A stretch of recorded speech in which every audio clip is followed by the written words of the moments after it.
This episode is brought to you by Marvel Studios Echo. All episodes streaming January 9th, only on Hulu and Disney+. Rated TV MALV. Viewer discretion advised. Maya Lopez has betrayed her mentor, the notorious Kingpin. Now on the run, she returns to her hometown to prepare for the biggest fight of her life. Don't miss Marvel Studios' hardest-hitting series yet. An epic 5-episode event. Marvel Studios Echo. All episodes streaming January 9th, only on Hulu and Disney+.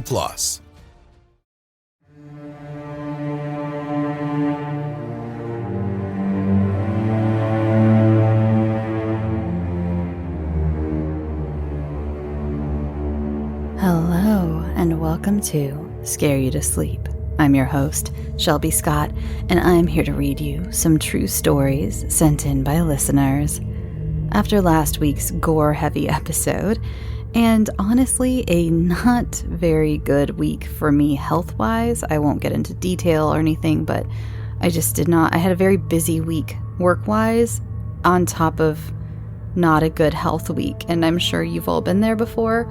I'm very run down, and I didn't want to leave you with nothing. I really didn't. I wanted to have an episode. I started a more traditional episode, but I didn't want to not give it my all when it came to editing and things, so I kind of cut that one off, and here I am with some true stories. I thought that, we could just hang out, do some true stories. I love that I've gotten the feedback that you like it when I talk about the true stories in between and kind of give my thoughts. So I think this is a good compromise. I think so. So let's get started, shall we?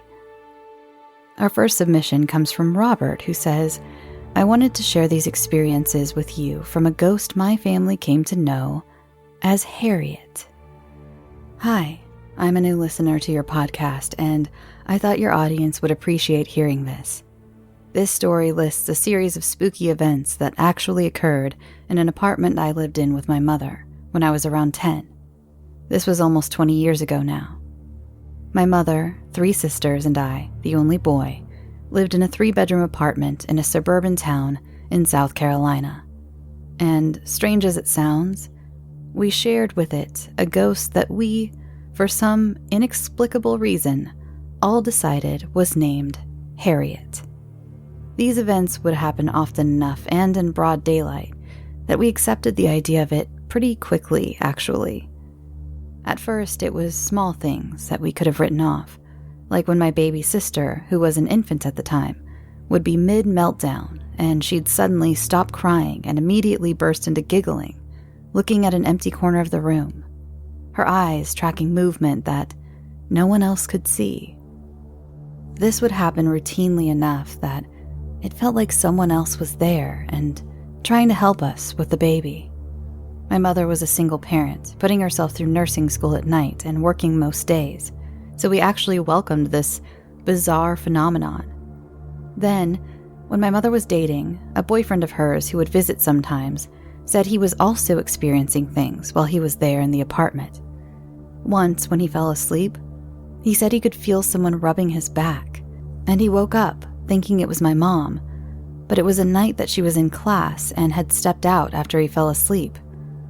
There was no one in the room with him. So, up to this point, it was never anything really alarming, just definitely the kinds of things that spook you. Things got a little scarier after that, though. There's an interesting anecdote I'd like to point to about the manifestation of thought forms. There are some different words for this idea held by varying cultures, but it's definitely an old concept. Sometimes they are called tulpas or egregores. The reason I inject this here is that with our experiences, as with the models that other shared stories seem to follow, it's when the encounters with the unknown becomes regular or commonplace and accepted by a group of minds that they seem to escalate, as if the quantity of people who are aware of a concept helps to make that concept realized. This is my thought process, anyway, to help me explain the sightings. I had what I most often refer to as a nightmare around this time that was extremely unnerving and has stayed with me to this day. For context, my bedroom was a smaller one right off the singular hallway that connected the 3 bedrooms and one of the bathrooms. It was the first door on your left after walking through the living room. My bed was against the wall parallel to the door, so it would be right in front of you when you walk into my room. I would always sleep with the lights completely off, but with my bedroom door cracked open slightly. I was very particular about how wide the crack would be too, because the light from the hall was a very bright yellow that would stream in. My younger sisters at this time had a fear of the dark, so the hallway light would never be turned off at night. It was an otherwise normal night that I was laying in bed, the door cracked just right, and I was doing whatever 10-year-old me equated to counting sheep to fall asleep. I heard the door creak open wider, and my mind jumped right to thinking that my younger sister was coming to ask me for something from the kitchen. I whipped my head up to address her when I saw it. It was rail thin, a stark black silhouette framed in bright yellow light. I couldn't make out most of the thing's semi-feminine body because it was only a quick glance, and because I was distracted by its eyes, or what I thought were eyes. Two overly large and perfectly circular holes emitted the same bright yellow light from the hall behind it, making me think that they were in fact just holes in its head. Immediately, I ducked my head under my blanket, which I remember was a sky blue woven linen type of blanket, so I could actually still see the light through it. And I could still see the figure blocking the light. Less and less light was trickling through, so I felt like the thing was getting closer. I sat straight up and put my back against the wall, flattening myself against it in fear, pulling my blanket with me. Wide-eyed, I looked up again. The thing was right beside my bed, stooping over to look at me. I could only look through those holes into the bright yellow light from the hallway, and then I guess I must have passed out. The next thing I remember, I woke up in the morning with my back still pressed up against the wall, my hands still gripping my blanket tightly around me. I've slept with my bedroom door closed and the hallway lights off ever since that, but I never saw it again. My mother was the only other one who had a sighting while we were in that apartment. She had my baby sister dressed and was getting ready to leave the house. I think she had placed her in a car seat or in the crib while she took a minute to brush her hair. My sister started giggling again like someone was playing with her. My mom, looking into the mirror that hung over our couch in the living room, called back to my sister and asked what was so funny. Without turning, she looked into her reflection over her shoulder towards my sister. When she told me this story, she said that at this point, her brain couldn't process what was off right away about what she was looking at, but she could tell something definitely was. She said it was like she saw the reflection of a reflection, like somehow the angle her head was tilted made her look like she was standing closer to my sister than she actually was. We only had the one mirror, though. Then it dawned on her that you can't see the back of your own head in the mirror. She was looking at a woman who had her back to her and who was facing my baby sister. She screams and turns around and there's nobody there. That's when the rest of her kids came out to join her in the living room. None of us saw Harriet, but we did see the fear in my mother's eyes, and my baby sister was crying from the sudden sound of her screaming. We moved out of that apartment not long after that, though my youngest sibling still attests that sometimes they feel like Harriet is still following them wherever they go. Hey there, it's the new year. You've got mood boards and resolutions, and work is back in full swing, and you don't need any extra stress in your life. And Factor's ready-to-eat meal delivery takes the stress out of meal planning and sets you up for success in the new year. Skip the grocery stores, prep work, and cooking fatigue. Instead, get chef-crafted, dietitian-approved meals delivered right to your door, with over 35 meals to choose from per week, including options like keto, calorie smart, vegan plus veggie, and more. Plus over 55 weekly add-ons. You'll have a ton of nutritious and flavorful options to kickstart your resolutions. Forget frantic lunch preps and rush dinners. Factor's 2-minute meals are your secret weapon in the new year. Fuel up fast with restaurant-quality meals, all delivered right to your door. Factor now offers loads of snack options like breakfast, smoothies, juices, snacks, and more to keep me going no matter what's on the schedule. Skip the overpriced takeout trap.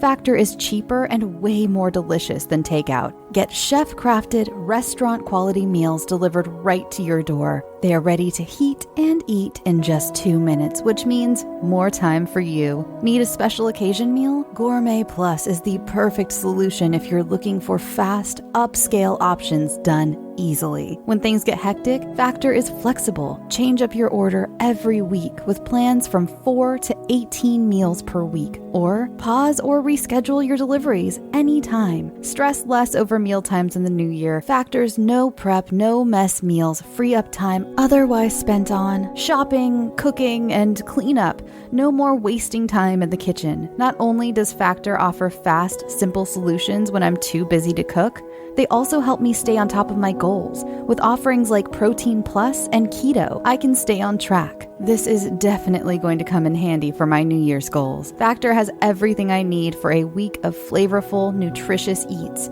In addition to ready-to-eat meals, they have cold-pressed juices, smoothies, energy bites, extra protein, veggie sides, and more to keep me energized during frantic times. Head to factormeals.com/scareyoutosleep50 and use code scareyoutosleep50 to get 50% off. That's code scareyoutosleep50 at factormeals.com. Thank you so much, Robert, for that submission. And I am so glad you brought up tulpas and that type of phenomenon, because I've always found that so fascinating. And for those of you who have never heard of it or have heard of it and didn't really understand what it is, first of all, there's a really funny old-timey movie with Jimmy Stewart called Harvey, and it's about a tulpa, and it's very entertaining. But I feel like I believe in this type of phenomenon where, like, if they did an experiment on it, and they did a horror movie based on this experiment, where some university students all stayed in this one, it was like a mansion or a big house, and they all thought up the backstory for this ghost. I think it was an old man, thought up his name, his birth date, his death date, and this was a fictional person, and they focused all their energy into this man is real, and he's dead, and he's haunting this house. And they had some really interesting experiments and results come out of that. I can't think of everything off the top of my head. Okay, and I looked it up. It was called the Philip experiment. There's a Wikipedia page on it, and it was done in 1972. It was a parapsychology experiment conducted in Toronto, Ontario, and it was a mathematical geneticist, Dr. A.R. George Owen, and it was overseen by psychologist Dr. Joel Witten, and I believe it was a group of some students and things, and some of their wives and such. Again, I'm not going to get into the whole experiment, but it was extremely interesting. There's a lot of critique, of course, about this experiment. A lot of people say it was unreliable, but there was a movie made about it in, like, I think there were a couple movies actually made about that experiment in, like, the 2010s, and I can't remember the names of them, but things like that are really interesting to me. It kind of plays with the idea of our thoughts, our energy. Our thoughts are energy, and our energy in general, creating a different energy if we all put our minds to it. Totally, if you think this is all total bullshit, that is fair, because it's a pretty out there thing, kind of like when I talked about, quantum death theory and time slips and things. Again, I like the true story episodes because I can introduce weird thought experiments to all of you. So yeah, look up the Philip experiment, and I'm sure there may have been other experiments similar to that. That's just the one that came to mind. Let's move on, shall we? Thank you again, Robert. Thank you so much. And that all your stories were really creepy. The one about you as a child and the thing leaning over you. When I was a kid, I would have a really similar, like you said, where you said I call them nightmares, and I swear my old house that I grew up in was haunted, and I always had this feeling like this shadow was leaning over me at night. Since then, I've kind of like, it could have just been me being very afraid of the dark, but it was weird reading yours and you talking about it leaning over you, because I had the same type of feeling as a kid, and I had kind of the same. I had this like an Afghan blanket that has, it's like crocheted. It has the holes. I'm probably not using the right knitting crochet terminology. I'm so sorry. But and you could like see through it. It was really eerie reading your story, because I had a very similar, not as scary as yours though. Mine was not as visceral and as embodied, I guess, as yours. Mine was more, I swear, it was more feelings and shadows and things. But interesting nonetheless. This next one is from Haley, who needs our help in explaining something odd she came across recently. Hi, Shelby. I'm a huge fan of the show. I love listening to it while I bake and cook. Something happened to me the other day that was kind of weird. I don't know if it was actually something paranormal or just a weird coincidence, but I thought I'd send it to you anyway in case it could be considered for a future true horror episode. Well, here you are, Haley. Some backstory. I'm 15 years old and will take any job I can get if I can get paid for it. My current job is a weekly paper run. I deliver papers every Thursday. I was walking to my local library one Saturday when I saw the paper sticking out of a letterbox. I recognized it as last week's paper, which was strange since it had been more than a week since that issue had been delivered, and a different one should have been delivered 2 days ago. I shrugged it off, as sometimes people don't check their letterboxes regularly due to being on holiday or something. But then I saw the letterbox at the next house, which also had last week's paper sticking out. I kept going and saw that 4 houses in a row had that same paper. Past that point, all the houses had no newspaper signs on their letterboxes, so I couldn't investigate further. I don't know if I experienced a time slip or if I'm totally overthinking this, but I go to the library almost every week, and I've never noticed anything like that before. I tend to notice the newspapers more than a normal person would, because I have an obsession with judging other people's delivering skills. So, thank you, Haley. I have no idea. What do you think, listener? I mean, it could have been a little time slip. It could have been that you're a much better newspaper deliverer than your coworker over there.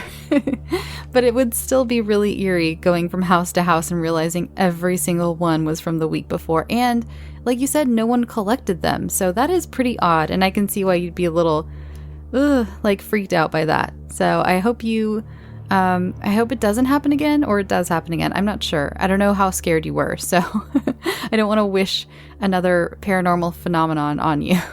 But thank you so much for submitting.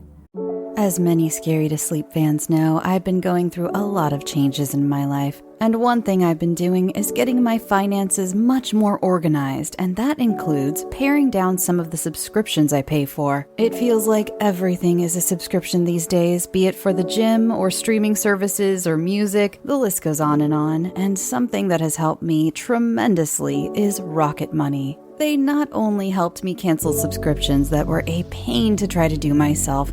Have you ever tried to deal with some of these companies directly? It's just a headache. Rocket Money also alerts me when the subscriptions I did keep go up in price, giving me the ability to weigh my options and keep those little extras that add up oh so quickly in check. Rocket Money is a personal finance app that finds and cancels your unwanted subscriptions, monitors your spending, and helps lower your bills. I can see all of my subscriptions in one place, and if I see something I don't want, I can cancel it with a tap. I never have to get on the phone with customer service. Rocket Money has over 5 million users and has helped save its members an average of $720 a year with over 500 million in canceled subscriptions. Stop wasting money on things you don't use. Cancel your unwanted subscriptions by going to rocketmoney.com/scareyoutosleep. That's rocketmoney.com/scareyoutosleep. rocketmoney.com/scareyoutosleep. Our next submission comes from Brock. Dear Shelby, I'm a new listener to your podcast and I'm a big fan. Your voice sounds really good and the stories are truly nightmarish. Keep up the awesome work. Thank you so much, Brock. Usually I don't put all my praises into these. I take them out for the show when I read them. So I'm sorry, listeners, this week that I left. I didn't mean to make this a praise fest for myself. I usually read them and quietly thank them, but then or thank them in my head, but I take them out for the show. But I just totally forgot this week. Like I said, I'm not feeling very good this week, and I just kind of copied and pasted them. So I didn't mean to make this a love fest for myself. Okay. I'm sure you get a lot of these, but I'd like to share an experience I had a while back, even if you never really get to read it. Well, Brock, I am reading it. I'm entirely certain that the things I saw could be explained by natural laws and ration. Even my skeptical mind never fails to poke holes. Yet, the artful progression of events weaves a narrative that I can't ignore either. Back in 2018, I left a toxic home environment to live with my mom, leaving behind anything that could be perceived as personal property. The experience didn't have me feeling especially proud, now being 23 years old and living with my mother. The minimum wage job I got at our local deli didn't exactly feel like I was proving any of my high school teachers wrong either. Over the next few months, I would adopt a new schedule. I walked 1.5 miles to work at 2 p.m., fake smile at the wealthy, angry women shopping at our local Whole Foods-style specialty grocery store, and do it for 8 hours, then make the same walk back at 10:30 p.m. It was usually pretty close to 11:30 p.m. by the time I got home. Mom and I hadn't kept in touch as well as either of us would have liked in the years following my departure from home. At the time, we were both going through a period of darkness, and my homecoming to my pretentious little hometown marked the conclusion to those episodes in our lives. I'll never forget the way she hugged me at the airport. Her house had 2.5 bathrooms, 3 bedrooms, and a kitchen/dining area that rested on Dillow Drive. On paper, it sounds very spacious, but in person, it really feels like all these rooms are squished on top of each other. 2 of the bedrooms waited at the top of the staircase that had a wide corridor and tall wooden steps. I slept in the larger of these 2 rooms. Since the divorce, there weren't many decorations or much personality in the house. Mom never cared much for materialistic bullcrap anyways. I had grown up down the street from this house, so I knew a little bit about the history of this house. It's not interesting. It's mostly been a party house for various groups of people in their early 20s. The large backyard with a fire pit made it popular. The house was super old, so it had pretty reasonable rent for either 2 responsible adults or 5 stupid kids. For the first week or so, we got along great, and were both just trying our hardest to be better people. With everything we had been through, it seemed like there should have been no issue in getting along. We were both working hard to make this the start to a happier chapter of our lives. Yet, pretty soon we were starting to get short with each other about nonsense. Sometimes Mom didn't like the way I did the dishes, or I would get frustrated with her rescue dog peeing on something. We would always talk it out by the end of the day. These feelings of stress and anxiety started to hang in the air like fog. Sometimes the cloud of directionless disquiet would lay on paranoia and uneasiness so thick that it ejected me outside. It was like the only way I could feel relief was simply leaving the house. Of course, I can't continue without acknowledging that both my mom and I were coming out of traumatic periods of our life. I'm sure any 2-bit therapist would attribute these feelings to traumatic stress. But other things started to happen as the cloud of negative emotions began to storm. I noticed the first strange occurrence at the top of the stairs. My shadow seemed to climb up as I walked down. I didn't even register what happened as strange until I got to the bottom step. Then I stopped in my tracks and whipped my head around, somewhat cartoonishly. Having been on my way to work, I couldn't investigate this odd phenomena until I got home that evening. I walked up and down the stairs several different times with various sets of lights on and off. I could never naturally recreate it. A few days later, I had been on a group call with some friends from the internet. We all lived in different states, but we all loved to bullshit about video games or whatever had our attention. I can't remember exactly what we were discussing at the time. I was focused on a pot of boiling mac and cheese dinner in front of me. Gidget called out to me, "Dude, I think someone's trying to grab your attention over there." "What?" I asked. "It sounds like someone is calling for you over there." No. Mom's out this weekend. I'm home alone." "Then you have the TV on or something, because I heard it too," Leon chimed in. Of course, the only device on at the time was the phone I was talking on. I also didn't doubt that they heard something. That feeling of uneasy paranoia started to crawl up the back of my neck. "What exactly did you guys hear?" "A woman. Like she was calling over from another room." You guys are so full of shit, but I'm gonna do a sweep anyways. I put the phone down and walked away from my pot of boiling noodles. I hadn't heard anything, but I was born deaf in one ear, so it didn't feel unusual for someone to hear something that I didn't. I started going from room to room with one of the golf clubs my mom liked to hide in the corners.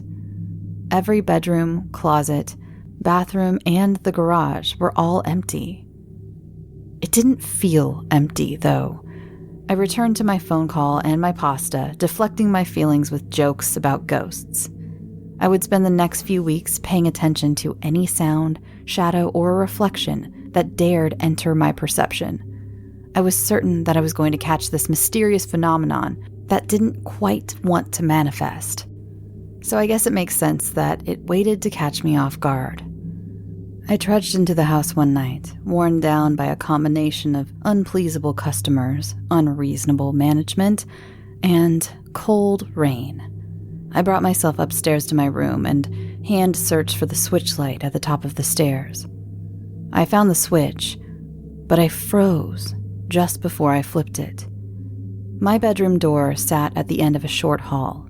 The door was wide open, and even though none of the lights were on, just enough light bled in from the outside that I could see her standing in my room. It's like my heart stopped. I could see the shape of the person, but any detail was completely obscured by I don't even know what. Visually, she was entirely composed of some translucent black smoke.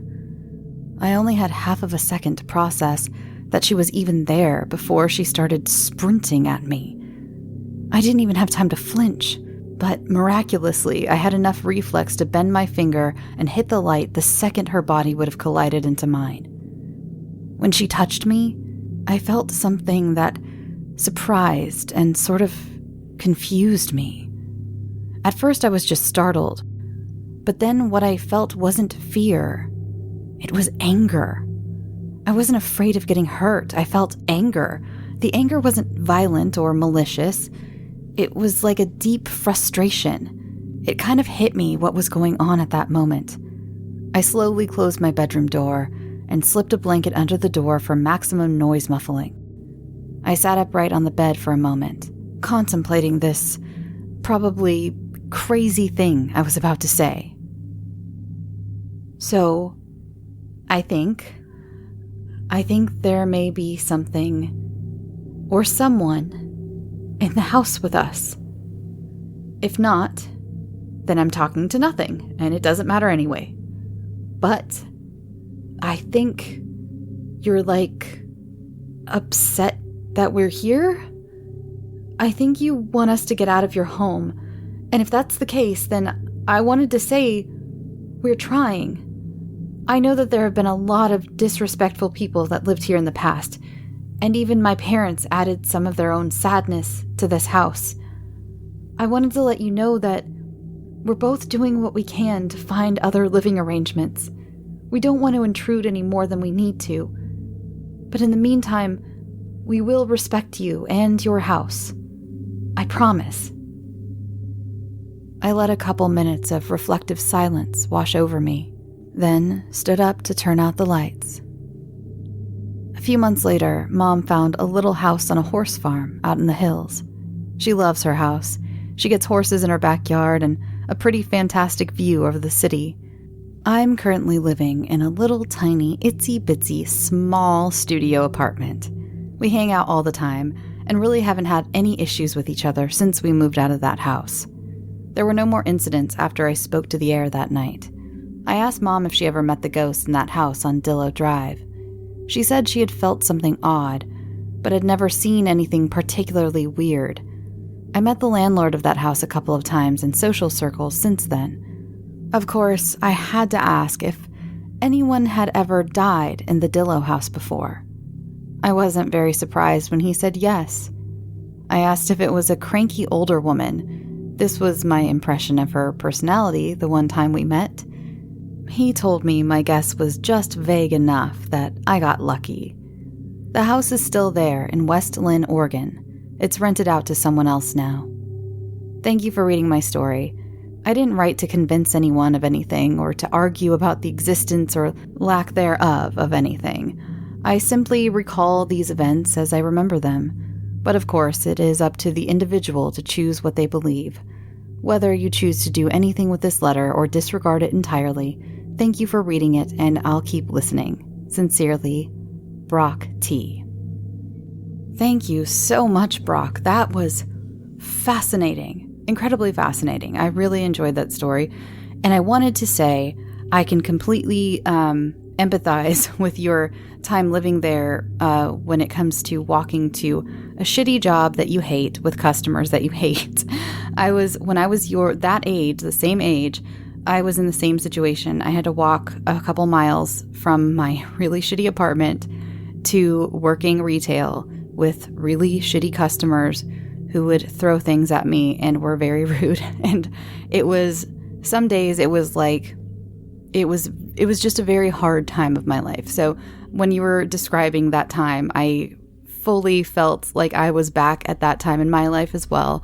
And things get better, just so you know. And I'm glad that you're out of that scary house. I actually looked up Dillow Drive in West Lynn, Oregon, and there were a few houses for rent. And you said someone was renting it currently, so it probably didn't come up. But I've looked around, so I'm hoping one of the houses I saw was that house. And they all looked pretty haunted, but it's a beautiful area.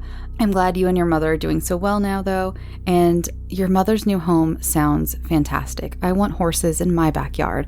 I want a backyard, so I'm so glad she's doing better, and you are too. Oh, and smart idea to talk out loud to the ghost. I think I would have probably done the same. I've kind of done it here in my own apartment, and I love that you just explained to it that, hey, we don't want to disrespect you, and we're trying to get out of your hair. Anyway, let's move on, shall we? So I'm only going to share one more. Sorry, this episode's a little bit shorter. Like I said, I just don't feel very well. And I have quite a few, though, that this time I didn't use up all of my submissions. I had quite a few. I think what I'm going to do is save a couple for the next True Stories episode, but I'm also going to do a bonus episode on Patreon with some of the, how do I say this, wilder stories that I've gotten over the years. There are a few I've talked about on the show where I haven't put them on the show for various reasons because they seem extraordinary. They seem very out there, and I didn't know how they would be received by the general public, but they're still interesting, and I think that they would make a fun bonus episode. So what I'm going to do is save a few of these for the next True Stories episode for the regular feed, and break up some of the other ones into a bonus episode for Patreon. I think that's a fair, fun compromise, and that way I'm not subjecting some of these wilder stories to the masses. But here is one last story to end off, and then I will do a little ramble at the end, as always. And this is from Jeremiah. Dear Shelby, I am not the best writer, but I will try my best. I'm more of a math guy, but I promise everything I write is 100% true. Not a very long story, but I will share since I haven't shared with anyone besides others that were there with me that night. This happened about 10 years ago when my brother and I lived together. One weekend, he invited me and my girlfriend at the time, and his girlfriend, to go camping for the weekend. My brother had what you call a pop-up camper, Side note for people who don't know what a pop-up camper is, it's a tent on wheels. Basically, this one had a normal door that popped up to tables on each side and one king-size bed on one side and a queen on the other. Anyway, the 4 of us agreed, and we went to a state campground called Long Lake in Wisconsin. Growing up, my brother and I would camp here with my parents at least 4 times a year, and nothing strange ever happened. Anyway, like I said, we went for the weekend, so we arrived around afternoon on Friday and got our camp all set up, made dinner and a campfire. Next morning, did all the stuff you normally do when you camp. Hike through nice woods, cook meals over a campfire, all enjoying the nice weather and woods around us. The last night, we made a campfire, drank beer, and the 4 of us were just talking about random stuff going on in the world at the time. All seemed like a normal camp trip. We went to bed that night around midnight or so. I woke up, I believe, a few hours later to the door opening to the pop-up camper and saw what I thought was my brother walk in and just stand there. Yes, the camper had a lock, but we never really used it because the pop-up was more of a tent than anything else, so we never saw the point. Anyway, next thing I remember is waking up on top of my girlfriend, choking her and screaming, "Get them off me." I came to and stopped, and I felt really bad that I did that since I'm not a violent person, and everyone asked what was going on. I told my brother all I remember is you coming in the middle of the night and just standing there for a while, not doing anything, and I said it was kind of crappy. My brother then said, "I thought that was you," and we both freak out. Who was in our camper last night? Like I said, the story is short and not all that scary, but I often think about it, and I don't know who or what that was. Soon after, I learned that the area is known for UFO sightings. Not saying that I was taken or anything, I just don't remember much other than what I told you. I never had anything like that ever happen since, or ever woke up choking someone or screaming again. I ended up marrying my girlfriend, now my wife. Glad she didn't think I was crazy after that, because we weren't dating that long at the time. Thank you so much, Jeremiah H. Thank you for sending that in. That is pretty weird. I don't know who you saw standing in your pop-up camper that night. That is so weird that both you and your brother saw it, and you clearly had a very visceral reaction to it. And I'm glad your wife realized this was a one-off thing and not something that you do regularly. Happy endings for all. But that is very, very strange. Camping stories always get me because I didn't grow up anywhere near woods. I've talked about it before. I grew up in the desert where you can kind of deserts are creepy in their own way, but there's not as many hiding spaces as there are in woods. I don't know. Forests and woods scare me a lot. And so if you have any creepy camping stories, send them in. I love them. So yeah. Oh, before you guys go, I wanted to have a little chat about last week's episode and some messages I got about it. I might be a little crankier than normal because I don't feel good, but just listen. Hear me out. I don't normally address comments or reviews, but I think I need to this time. So let me sit backwards on this chair like a youth minister and let's talk. I promise I'm not trying to lecture. I just want to clear up some things. First of all, I want to apologize. I got the many messages about last week's episode and how I didn't do a recap of part 1. So last week was Obscene part 2. If you're listening on Shuffle or something on Spotify and you're like, what happened last week? Last week was part 2 of the Obscene series from Andrew Parker. And I just didn't think to do a recap. I'm so sorry. I got the messages that it left many of you lost and confused, and it just really didn't occur to me. I apologize. I'll keep that in mind, though, going forward. There are more parts of that particular story coming out, and especially if I have stories in the future like this one where the parts are spread out and not coming week to week like they usually do if I have a part 1 and 2. So I don't mind doing a quick little previously on. I just really didn't think about it. So again, my apologies, my bad. I will definitely think about that going forward. So that is some constructive criticism I will definitely take to heart. And I appreciate you pointing that out because, again, I just didn't even think to do it. Some of you were way more mad than you needed to be, though. As if I wanted you to be confused on purpose. And I promise that was not the case. It was just me not thinking to do a recap. So I didn't mean to upset you guys so much. A couple people said they couldn't find part 1. I don't know how to answer that because it came out a few weeks earlier, so it's there. It's there. But also, I'm going to take that as well as constructive criticism, and maybe I'll just post like a link to the previous parts in the show notes. The thing about posting a link to the previous part, I don't ever know what app you're using. So it's like, do I post like an Apple link, a Spotify link, a link just for my host site, like the Acast link? Maybe I'll just do that, and maybe your RSS feeds will like figure it out. So again, I will do that because, if, like I said, a few of you said you couldn't even find part 1. I don't know why. That is an issue between your podcast app and you, because I don't know how to make that better. Other than, again, I will post a link next time. So thank you. I did have one person tell me that I had a mental disorder and that I was sick, and it wasn't actually horror. So I had another one who told me my brain wasn't working correctly. And then I had a few who insulted my friend who wrote the story.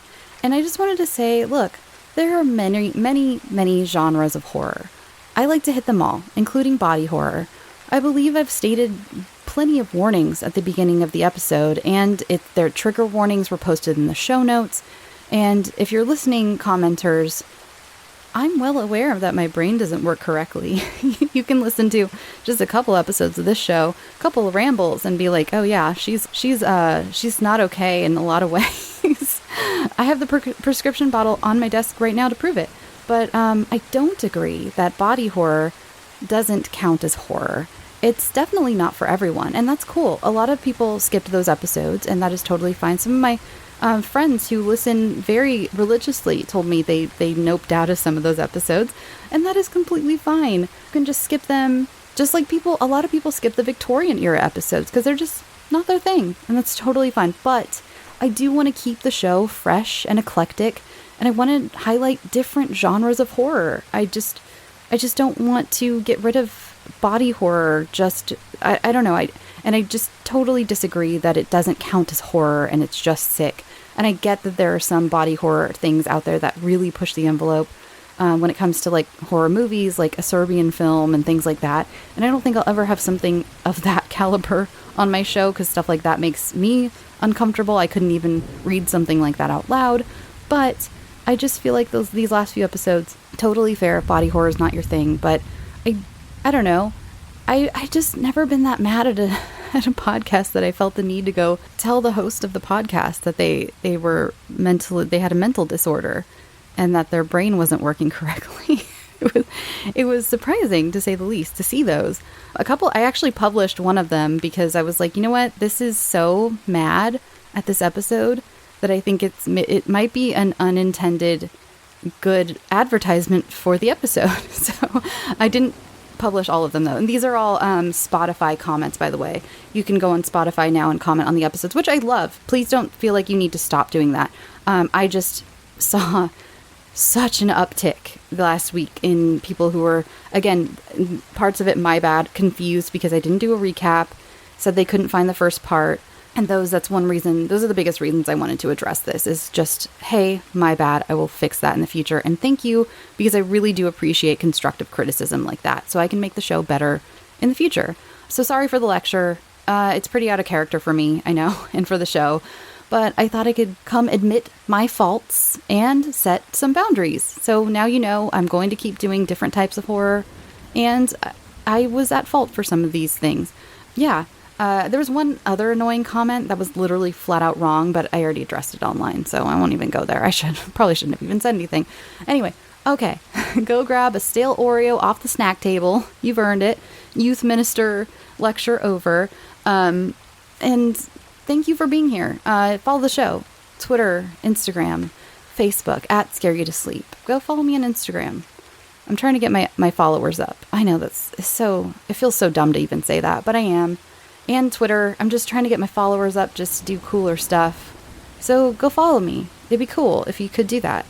If you want to follow me personally, you can follow me at Shelby B. Scott. Those are my personal accounts on Twitter and Instagram. And if you want to submit some true stories to the show or fictional stories, you can submit them at scareyoutosleep. Or no, sorry, not at. scareyoutosleep@gmail.com. It's in the show notes. And if it is a true story, please put in the title or in the subject line, true story submission. That way I know to categorize it correctly. I think that's all. Oh, I made cinnamon rolls this week. Same recipe I've mentioned before. Amazing recipe. I was just craving them. They're so good. I always make the full recipe and they freeze beautifully. You freeze them before the second rise and like individually on a sheet tray, and then you just have cinnamon rolls to be fresh cinnamon rolls like for the rest of the for the rest of however long. And you just pop 2 of those babies in the oven, or you just let them sit out and thaw and then rise, so it takes a couple hours, but you just have them and it's amazing. It's great. I don't have much else to say. I was a guest on Nightlight, but I don't think that episode is out yet, so go look for the Nightlight podcast with my buddy Prince. We did Kronos, and I'm not sure exactly when it's going to come out, but go subscribe anyway, and then just keep listening until my episode comes out. Go support my buddy Prince. Also filmed something very exciting this week that is going to come out soon, and oh yeah, that's right. I'm also going to be at Midsummer Scream. I'm going to be on a big panel with Trevor Henderson, creator of Siren Head, Pacific Obadiah of SB Archives, John Grills of Creepy. I feel like Michael Rothman from Losers Club, I believe, is going to be on that panel. And I'm going to have a panel of my own, I believe. And also, I may be presenting a movie there with my new co-host for my new secret show that I haven't spoken about yet. Ooh! Yeah, check it out. So please go to Midsummer Scream. The earlier you get your tickets, the better the discount. You get they're super discounted right now. So go check that out. You don't have to come every single day. And I'll also be at the Bloody Disgusting booth as well, on and off. So I will be around, even if you can't make it on the day I have a panel. I'll be around and we can talk and hug and take pictures and arm wrestle or whatever. Some days someone's going to actually take me up on arm wrestling and I'm going to look like a fool in front of everyone. Okay, I'm going to go and lay down because this headache is turning into a migraine. Yeah, all right. I love you, everyone. Thank you for bearing with me on this kind of weird episode this week. Next week will be a normal episode. No lectures from teacher Shelby over here. No, this is real late. It's Friday at 7 p.m. right now as I'm finishing this up. God, it's going to be good. It's going to be great. Okay, I love you all. Go get some sleep. Sweet dreams.